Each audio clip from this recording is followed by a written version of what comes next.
Wade Papenfuss, a lone adventurer, creator of Wade Papenfuss, Offshore Tales YouTube channel, steps onto an uninhabited island armed with nothing but a few basic tools and the will to survive. His challenge? 3 days completely alone, relying only on what the land and sea can offer. Under the blazing tropical sun, he climbs palm trees for coconuts, scours the shoreline for useful debris, and prepares to dive into the deep blue for his first catch. The morning air is thick with salt and heat as he surveys his surroundings. Miles of untouched sand, turquoise water, and silence. He's come here to prove something, that skill and grit can outmatch comfort and convenience. His gear is minimal, a nearly empty backpack, a 4-pronged spear that looks like a scaled-down trident, and a single bottle of fruit juice for emergencies. In the sweltering heat, dehydration could end the challenge long before hunger ever does.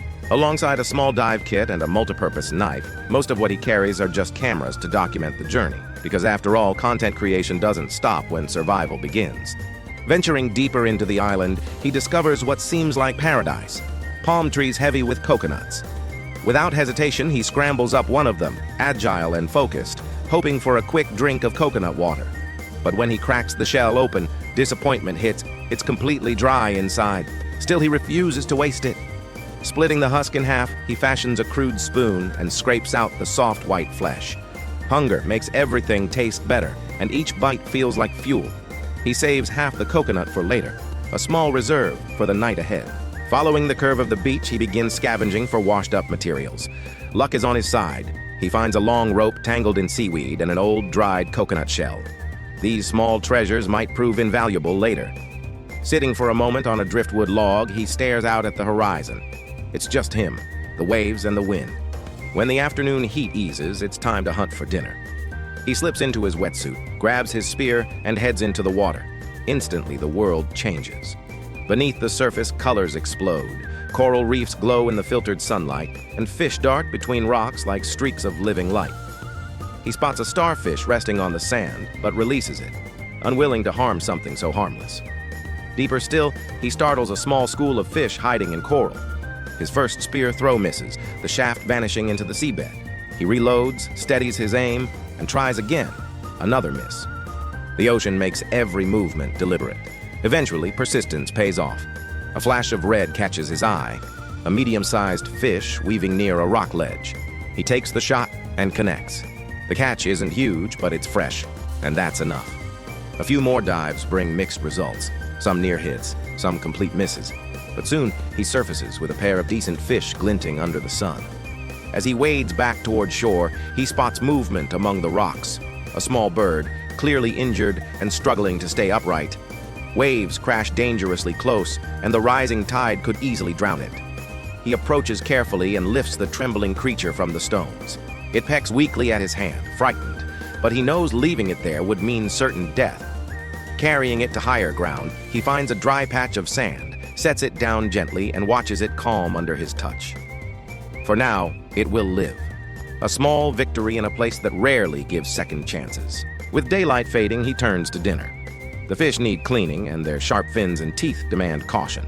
One slip could mean a deep cut, the kind that gets serious fast in this humid heat. Using his knife, he scales and guts the fish, then gathers driftwood and dried coconut leaves to start a fire. Soon, flames flicker to life, crackling in the breeze. The simple sight of fire brings a sense of control, a flicker of civilization in the middle of nowhere. He cuts a length of the rope he found earlier, ties it around a stick, and secures each fish to its own makeshift spit. Resting them above the fire, he watches fat sizzle and drip into the sand, the smell of roasted fish spreading across the beach. The moment feels both primitive and perfect. He tends the fire carefully, reflecting on how fragile the balance is. One mistake, and this could all fall apart. When the skin turns golden and crisp, he pulls the fish from the heat and lays them on a flat piece of driftwood. He adds half a coconut shell beside them, an improvised dinner plate fit for a castaway. The first bite is pure reward, hot, smoky, a little salty from the ocean air. Hunger turns it into a feast. As the sun sinks into the horizon, painting the sky in red and orange, he eats in silence, listening to the waves. The loneliness doesn't feel heavy tonight. Instead, it feels like freedom. Beside him, the rescued bird now rests quietly, wings folded, eyes alert but calm. It can't fly yet, but it's alive, and that's enough. He hopes that one day it will return to the wild, but for now it's a welcome companion in a world of solitude. Morning breaks over the island, waves whispering against the shore. It's the second day of his survival challenge, and fatigue has already set in. Yesterday's modest meal of fish and coconut barely fueled him under the blazing tropical sun. Still, the ocean waits, and he's determined to turn it into a feast. With the tide low, he combs the shallows between coral and rock pools. Sunlight glints on the water, revealing flickers of movement. His first find, a plump sea snail clinging to a rock. Small, but precious. A few steps away, a spiky starfish glows beneath the surface, its alien form more art than food.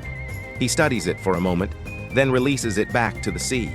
Another appears, bright blue and glass-like, too beautiful to harm. He lets it go, too. Something darker shifts nearby, a black sea cucumber spraying jets of water like a toy cannon. Oh, look at it! It's about the size of mine, this little one. The scene makes him laugh. Even in this harsh place, nature still jokes. A crab suddenly bursts from a crevice. He lunges, pinning it before it can slip away.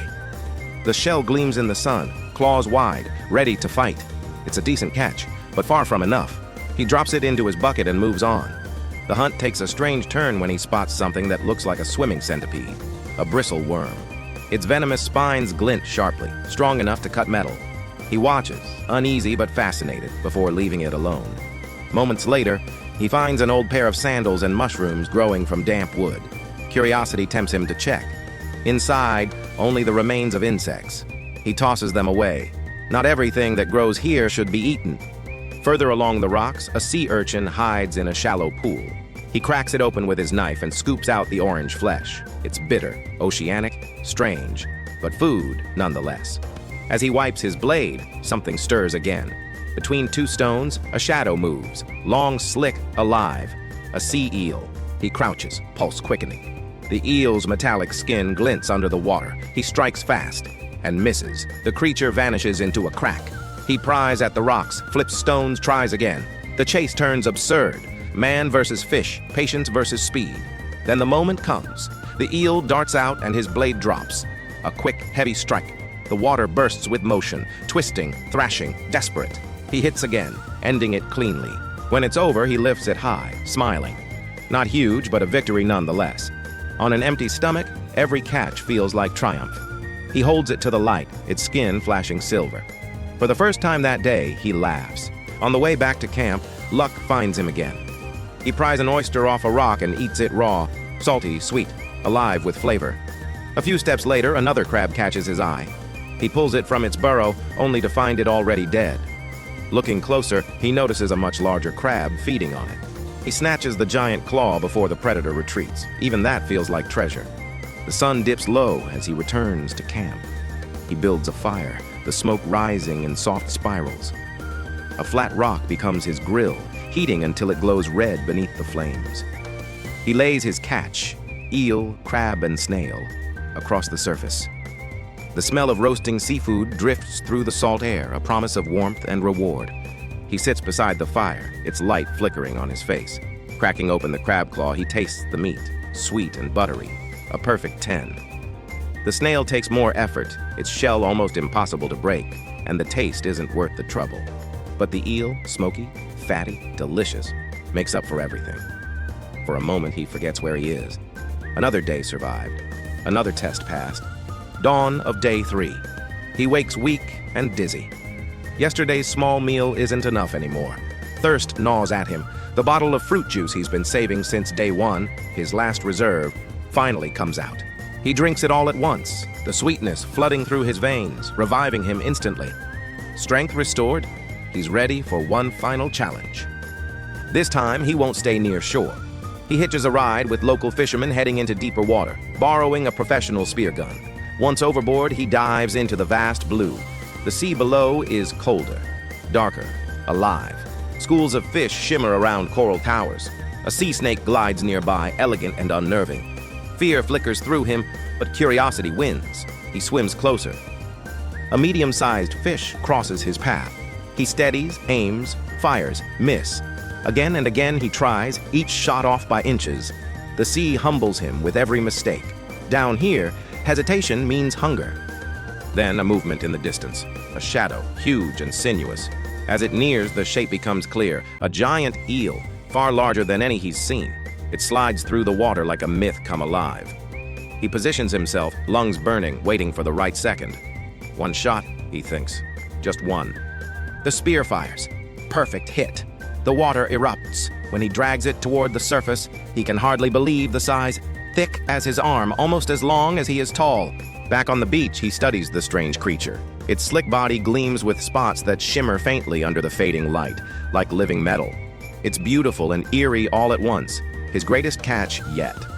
With practiced care, he skins it, slices thick fillets, and builds his final fire. The smell of roasting eel fills the air, heavy and rich. When he takes the first bite, it's divine, smoky, tender, and satisfying beyond words. It's more than food, it's proof. Proof that 3 days of hunger, isolation, and uncertainty were worth it. Proof that persistence wins, even in the wild. As darkness falls, he packs his gear. His skin is burnt, his body aching, but his spirit alive, sharp, unbroken. What began as a test of survival has become something deeper. A reminder that the ocean gives nothing freely, but rewards those who earn it.